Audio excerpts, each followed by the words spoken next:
Dia 1.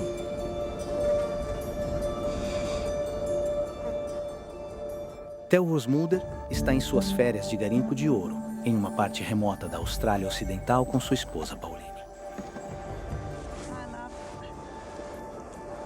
Quer que eu pegue algo? Não, obrigado, amor. Tá com sorte? Sim, talvez seja hoje.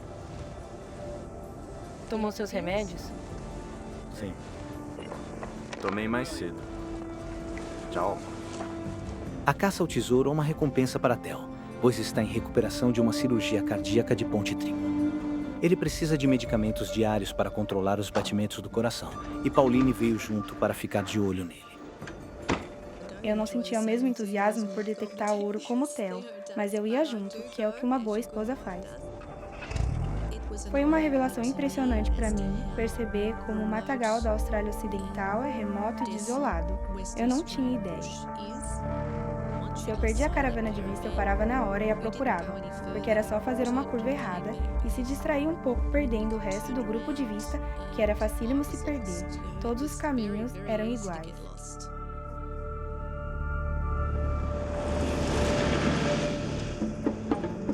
O interior da Austrália é uma das regiões menos povoadas do mundo. Além de um assentamento aborígene a cerca de 10 quilômetros do acampamento de Theo, a área está completamente desabitada. Você podia dirigir por 8 horas sem parar e não encontrar uma alma viva, nem uma fazenda. A única coisa que você teria sorte de ver seriam talvez alguns camelos selvagens, burros e basicamente terra, árvores e mais nada. O interior também é lar de perigosos cães selvagens, os dingoes. Predadores oportunistas que comem de tudo, de lagartos a cangurus. Às vezes até pessoas.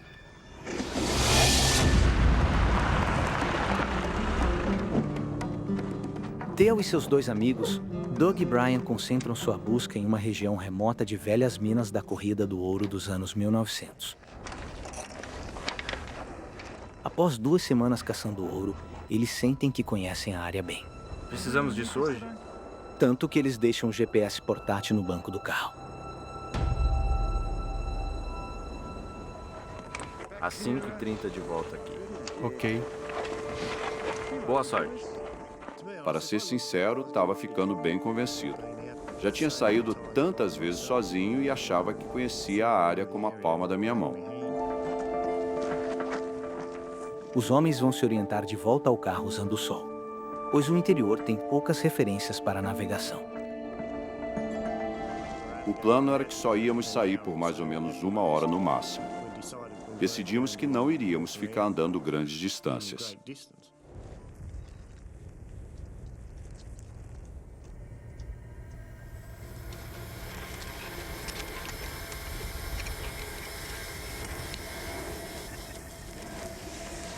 A febre do ouro.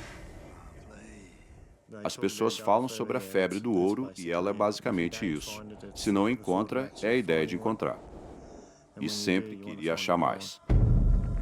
Com uma pepita no bolso, suas perspectivas parecem boas. Mas a sede de Theo por ouro acaba o dominando. E sua busca intensa o leva muito mais longe do que ele percebe. Eu fiquei tão absorto no que estava fazendo que não olhei onde estava. Aí olhei em volta e percebi que estava longe. Fiquei tão focado que não percebi.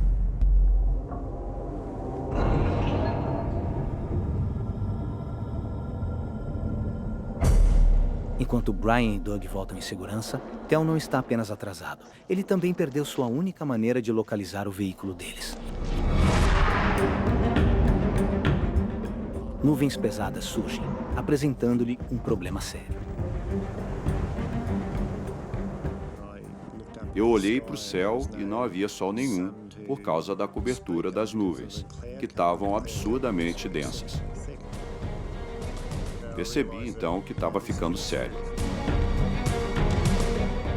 Theo planejou refazer seus passos até o carro usando o sol. Sem isso. E sem o GPS. Ele não tem nenhuma maneira de se orientar.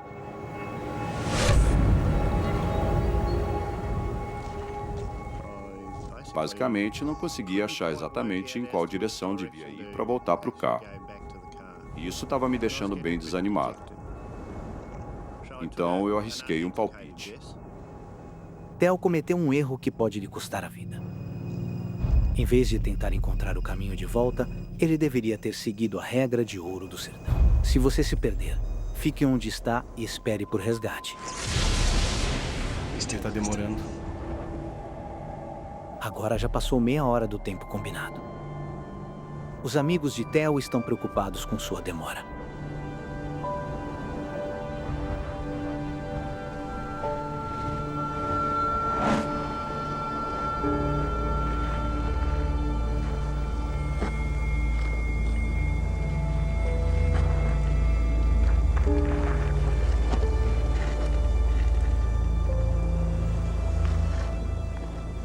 Estava completamente desorientado, a tal ponto que eu não sabia onde era esquerda, direita, cima, baixo, norte, leste e oeste.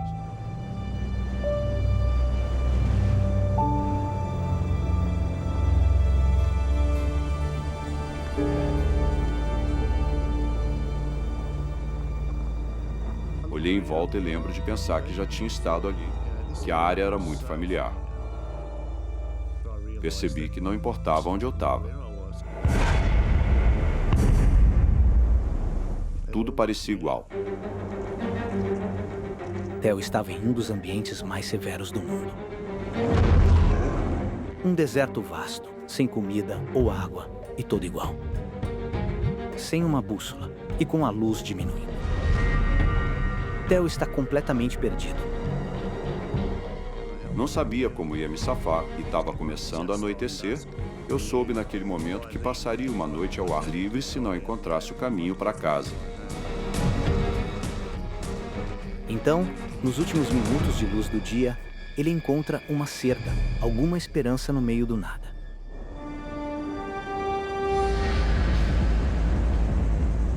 Dia 3. Além do defeito cardíaco de Theo, 48 horas sem água estão agora se tornando uma ameaça à sua vida. Uma pessoa saudável conseguiria ficar 3 dias sem água, mas Theo não é saudável e não bebe uma gota há 2 dias. A desidratação severa o leva cada vez mais à morte. Não é nada divertido quando o corpo começa a desligar. Cada parte do meu corpo estava doendo muito. Eu não podia nem me sentar sem que a parte do corpo que eu estava me recostando doesse. Quando andava, meus braços e pernas doíam. Tinha parado de pensar nas possibilidades de ser salvo e resgatado. E então comecei a pensar na luta pela sobrevivência. Comecei a perceber que tinha mesmo chance de morrer. Eu estava ficando muito fraco. Estava com muita sede, minha garganta estava constantemente seca e meus lábios estavam inchando. Eu não tinha nada para beber, não tinha água em lugar nenhum. O corpo de Theo está perdendo de 2 a 3 litros de fluido por dia, causando câimbras musculares, dores de cabeça e desorientação extrema. Desesperado por líquidos, ele toma uma decisão desconfortável.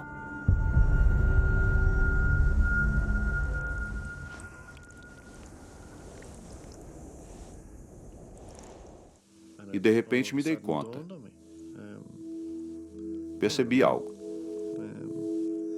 Aqueles eram os fluidos do meu corpo indo embora.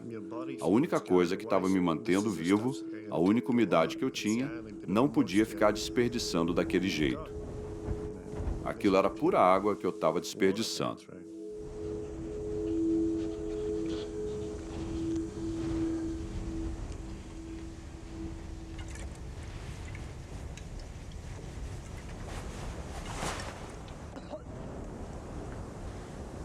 Quando decidi que aquilo era necessário para sobreviver, a primeira vez que bebi foi terrível. Essa primeira vez que bebi quase me fez vomitar.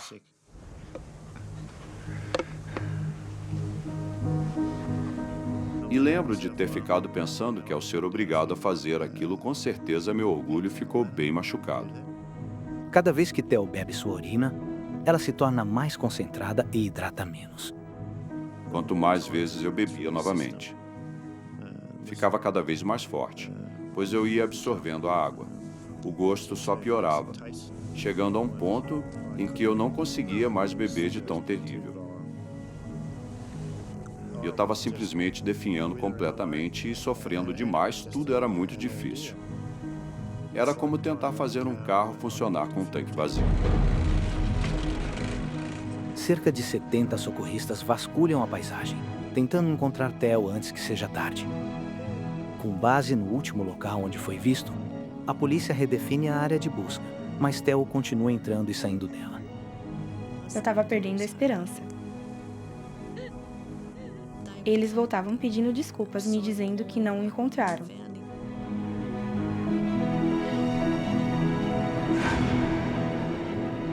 E enquanto as buscas aéreas continuam a falhar em encontrá-lo, Theo está perdendo a esperança. Ele já devia ter passado por mim 14 vezes, mas já tinha desistido, sabia que não ia me ver.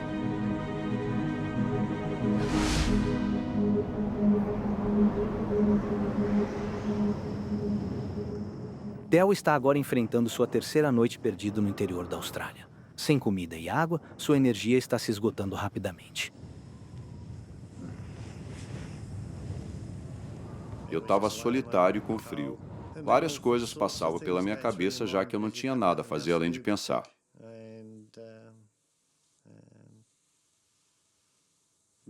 Não era uma sensação nada boa. Ninguém deveria passar por aquilo. Foi simplesmente terrível. De repente, ele ouve o som aterrorizante de uma nova ameaça mortal.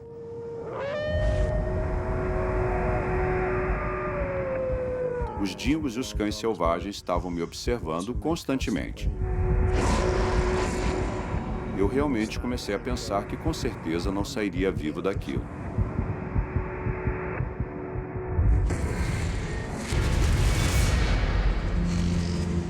Dia 4.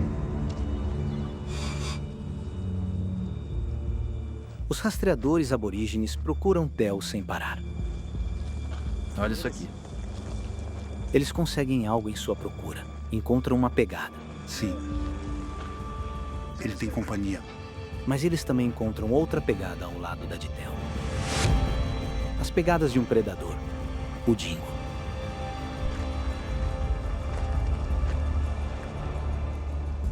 Posso falar com você? Sim, claro. Ele tá vivo? Como sabe? Vimos suas pegadas. Os dingos o seguem. E vão continuar seguindo. Por quê? Pra se ele cair. Eles me falaram que enquanto um animal está saudável e forte, um dingo não vai o seguir. Ele olharia e depois iria embora. Mas eles agem bem diferente quando sentem que o animal está muito debilitado. Aí eles o seguem mantendo distância, esperando que caia de fraqueza. Theo usa o resto da sua energia para continuar. Enquanto eu estava me movendo, eles não viriam. Mas assim que eu caísse, eles partiriam para o ataque. Mas ele continua a sair e entrar da área de busca, dificultando os esforços dos socorristas para encontrá-lo.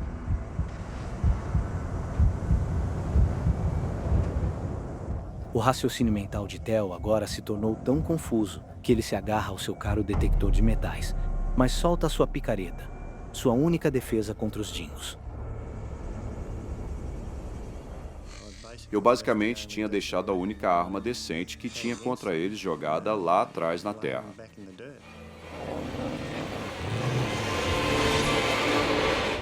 Eu tinha certeza que estaria morto em 24 horas. E conforme sua energia atinge o fundo do poço, Theo também começa a perder a sanidade. Eu estava alucinando. Eu sabia que estava delirando.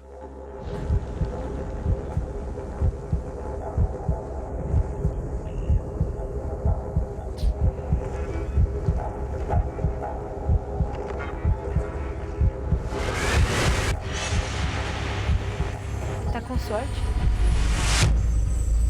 Talvez seja hoje. O declínio de Theo significa que ele tem pouca energia para caminhar. Sua quarta noite exposto ao frio pode ser sua última, pois corre o risco de morrer de hipotermia. Ficou muito frio e começou um vendaval absurdo. Então eu basicamente sentei ali e tremi de frio a noite toda.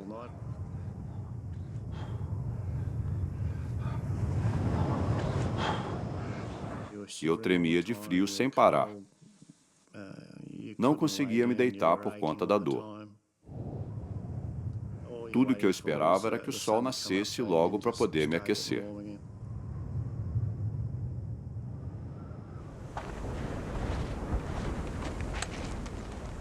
Dia 5.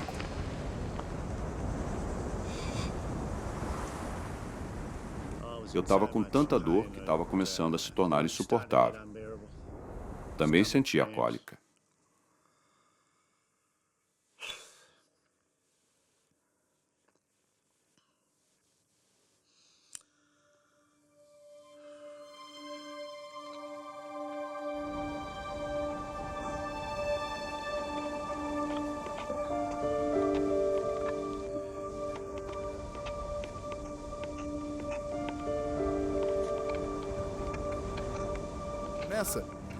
Vamos. Dia 1.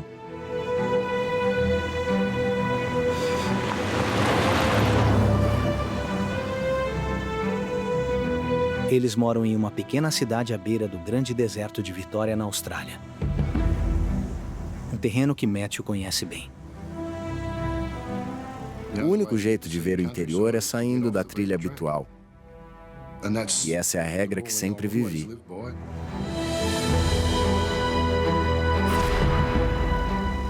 Olha lá. Nossa!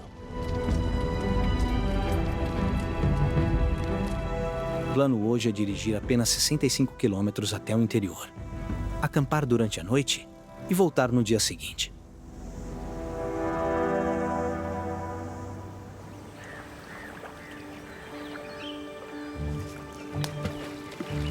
A minha foi mais longe. Até parece.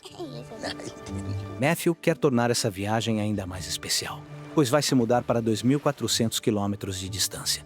E esse pode ser o último fim de semana juntos por algum tempo.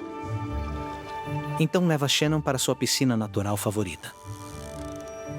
Era nossa última viagem, a gente não ia se ver por um tempo. Então isso tornou tudo mais especial.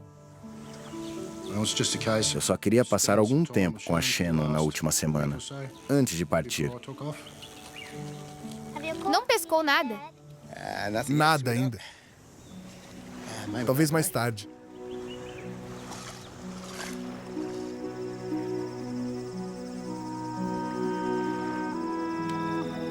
Pai e filha desfrutam juntos de uma noite agradável no interior da Austrália.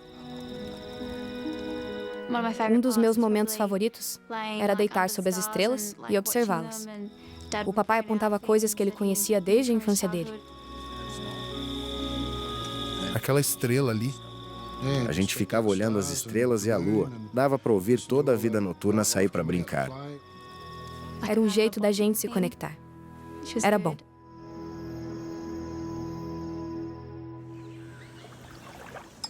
Dia 2.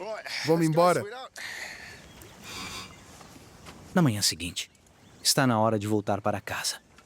Foi uma viagem ótima, mas algo está faltando. Não pegaram nenhum peixe. Shannon meio que olhou por debaixo do chapéu e... dava para ver que ela estava um pouco decepcionada. Então, antes de levar Shannon para casa, Matthew decide pegar um desvio para tentar pescar alguns peixes. Eu tive uma ideia. Vem. Eu meio que tinha uma ideia de onde havia outro açude. Estava um pouco longe, mas tinha uma ideia geral para onde ir. Chegar ao local de pesca significa se afastar mais 80 quilômetros da civilização, bem mais dentro do Outback.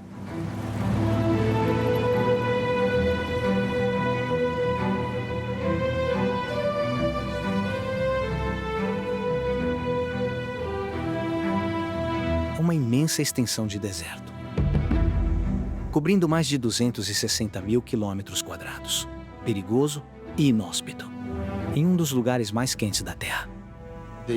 O Outback australiano é um lugar implacável. Muito severo. O calor. Aproximadamente 45 graus. Calor infernal. Só isso. Mas Matthew está confiante de que conhece bem a área e veio bem preparado. Tinha cerca de 20 litros de água, pneus de reposição, comida, barraca e tudo mais. Acho que peguei praticamente tudo o que precisava. Matthew e Shannon dirigem por mais de 2 horas, cada vez mais dentro do deserto. Mas não há sinal do açude. A gente estava seguindo uma trilha no mato. Não estava bem definido no chão nem nada. Era basicamente 2 marcas de pneu passando pelo mato. Seu 4x4 é um veículo resistente. Mas ele está dirigindo em terrenos cada vez mais acidentados.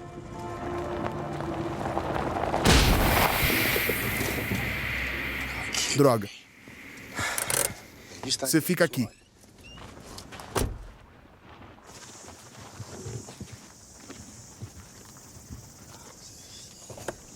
O que aconteceu? De boa. Nada demais.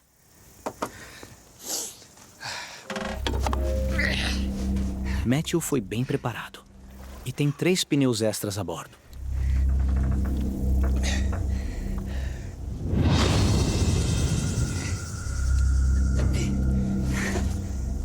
Eu não estava de bom humor para trocar pneu naquela hora. Eu estava suando, ensopado até os ossos.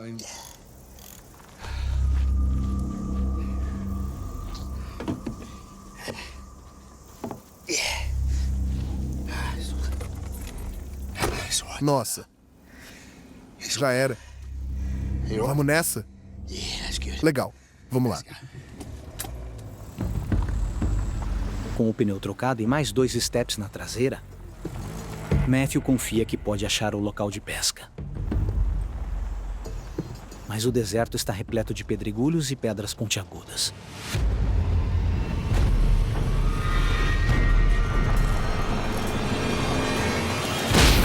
Droga. Tá brincando. O que foi? Nada não. Eu só tinha percorrido alguns quilômetros e troquei outro pneu. Agora é o meio da tarde.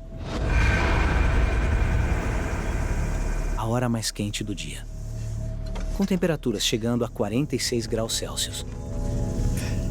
Matthew começa a ter dúvidas sobre sua busca pela piscina natural. Eu só ficava me perguntando se tudo aquilo valia a pena, basicamente.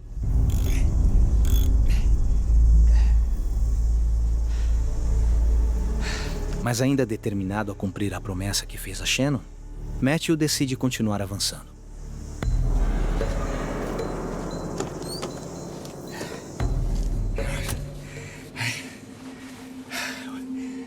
Tá tudo bem.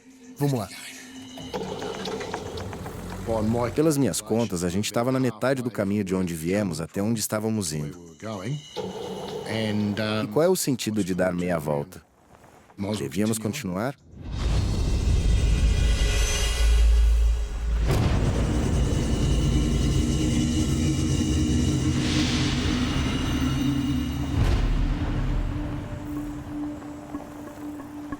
No fim da tarde, a 100 quilômetros no deserto adentro, Matthew teme estar se perdendo. É por aqui em algum lugar.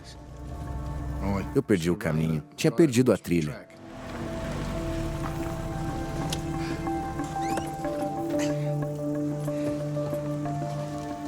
Eu estava um pouco preocupado por não ter chegado aonde estava indo.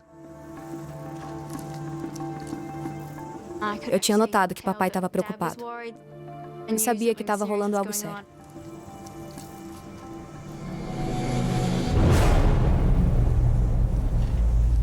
Com apenas um pneu extra sobrando, Matthew abandona sua missão de pescar. E decide que é hora de levar Shannon para casa.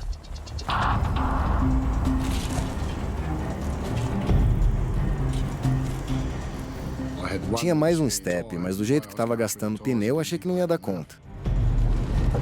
Vai. Vai ficar tudo bem? Claro que vai.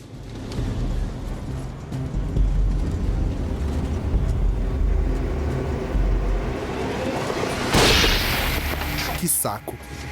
Droga!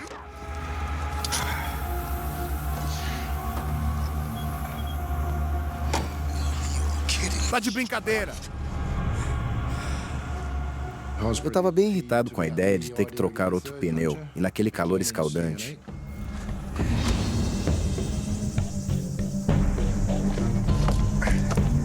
Matthew sabe que o 4x4 é o único jeito de sair dali. Só que sem mais steps, outro furo pode ser fatal. Com centenas de quilômetros de deserto escaldante por toda parte, não tem como eles saírem daqui vivos.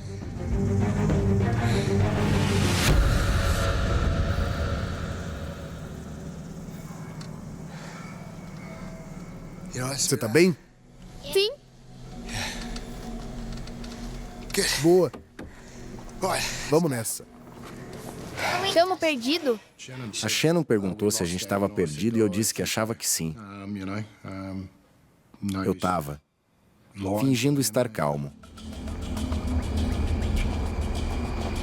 Matthew segue em frente, esperando encontrar uma trilha que os leve à segurança.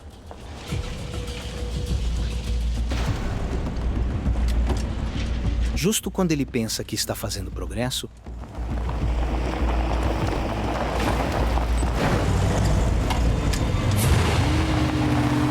o 4x4 para repentinamente. Tá de sacanagem. Que foi?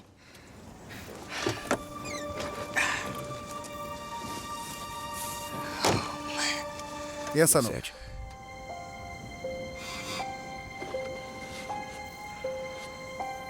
Já se passaram 12 horas desde que a água acabou. A falta de água pode matar um adulto em poucos dias. Mas Shannon é só uma criança pequena.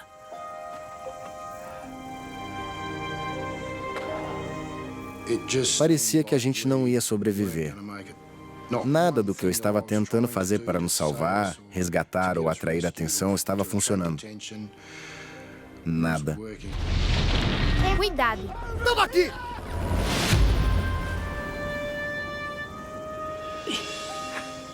Eu disse a Shannon, se não formos encontrados hoje, duvido muito que a gente consiga sobreviver amanhã. Eu duvido muito. Tudo que eu queria era ir para casa.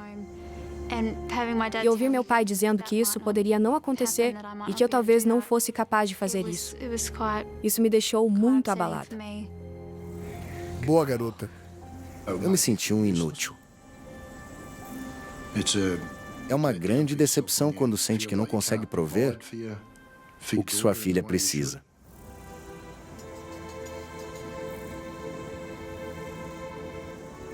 Matthew decide que a única esperança deles de serem vistos é seguir na direção de onde o helicóptero veio.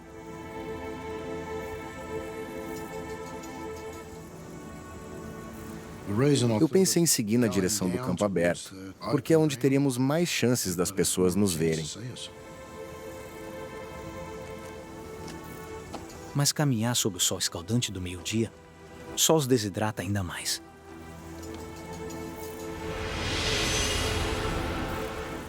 O calor, as moscas, os mosquitos à noite, a poeira.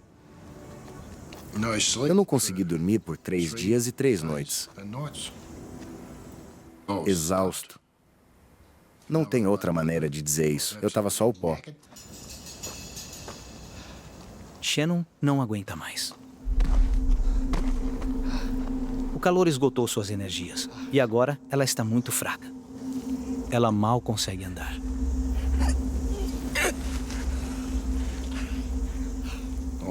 Eu queria ter energia para poder carregá-la, mas não deu.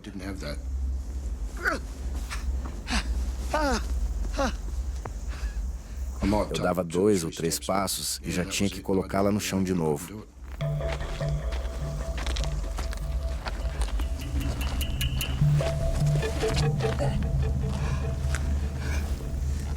É uma coisa muito difícil para um pai ou para qualquer pessoa ser capaz de entender que você não consegue pegar sua própria filha e carregar. É difícil entender a falta de capacidade.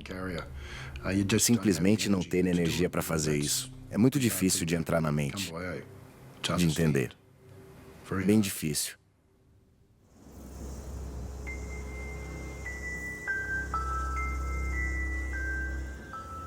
Já se passaram 24 horas desde que Shannon bebeu água. Desesperado, Matthew considera uma opção terrível: dar a ela um gole de seu próprio sangue. Essa ideia surgiu de documentários que eu assistia na televisão. Eu sei que tem uma tribo africana que eles cortam a veia de uma vaca e bebe o sangue dela.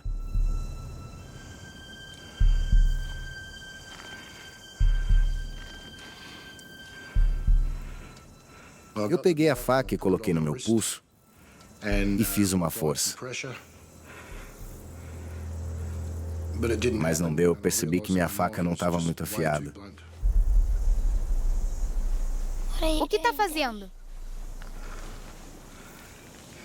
Nada não.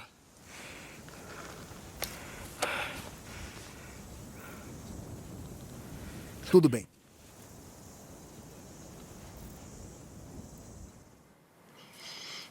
Acabou não dando em nada, sabe?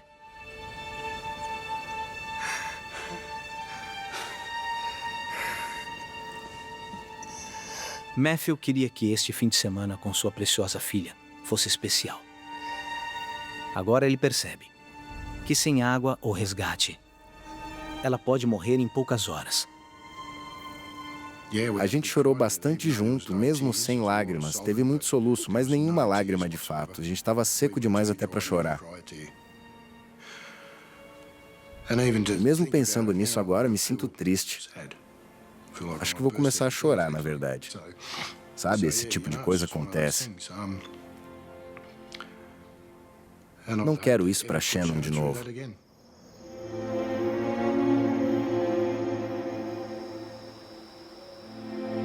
Na casa dela, a mãe de Shannon está perdendo a esperança de que sua filha seja encontrada viva.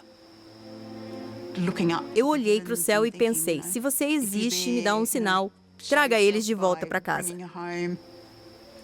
Eu teria prometido tudo e qualquer coisa para tê-la de volta em segurança.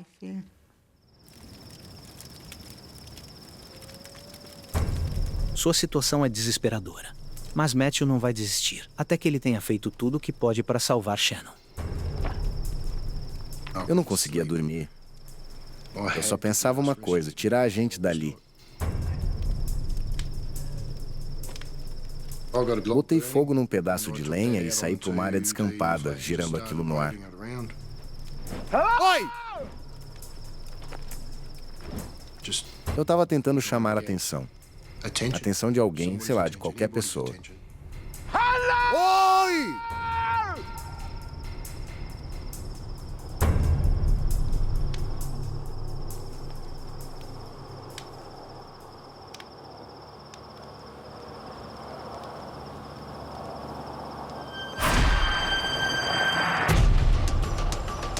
Socorro! Eu não sei quem era.